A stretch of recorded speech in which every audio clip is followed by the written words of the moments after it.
மதுரையில அமித்ஷா அவர்கள் வந்தப்ப அண்ணாமலைன்ற ஒரு பேரை சொன்ன உடனே அந்த கூட்டமே அதிர அளவுக்கு கோஷங்களும் கைத்தட்டல்களும் வானத்தை பொழந்துக்குச்சுன்னு சொல்லலாம். இந்த புகழெல்லாம் எனக்கு வேணாங்க அப்படின்னு சொல்ற விதமா அண்ணாமலை அவர்களும் சைகை காட்டி அந்த கூட்டத்தை அடக்குனாங்க.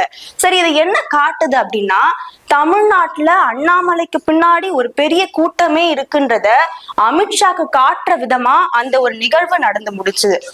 இப்ப முருக மாநாட்டுல அண்ணாமலை அப்படி என்னதான் பேசினாரு அப்படின்னா, ஆன்மீகத்தையும் இந்து மதத்தையும் முன்னிறுத்தி அவர் பேசியிருக்காரு.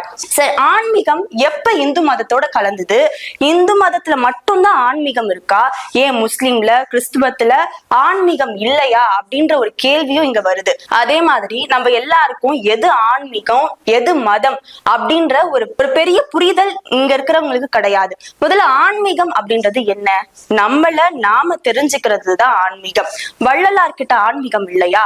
வள்ளலார் சொன்ன ஆன்மீகம் என்ன? நமக்குள்ள இருக்கிற ஜோதியை தான் ஆன்மீகம் சொன்னாரு. நமக்குள்ள இருக்கிற ஆத்மாவை தான் ஆன்மீகம் சொன்னாங்க.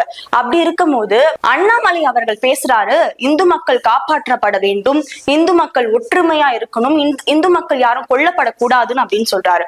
அப்ப தமிழ்நாட்டுல என்ன இந்துவும் முஸ்லீமும் ஒற்றுமையா இல்லையா? இந்துவும் முஸ்லீமும் நண்பர்களா இல்லையா? விநாயகர் சதுர்த்தி அப்ப முஸ்லிம்கள் நம்ம கிட்ட வந்து சுண்டல் வாங்கி சாப்பிட்டது இல்லையா? இல்ல நம்ம தான் ரம்ஜானுக்கு போய் பிரியாணி வாங்கி சாப்பிட்டது இல்லையா?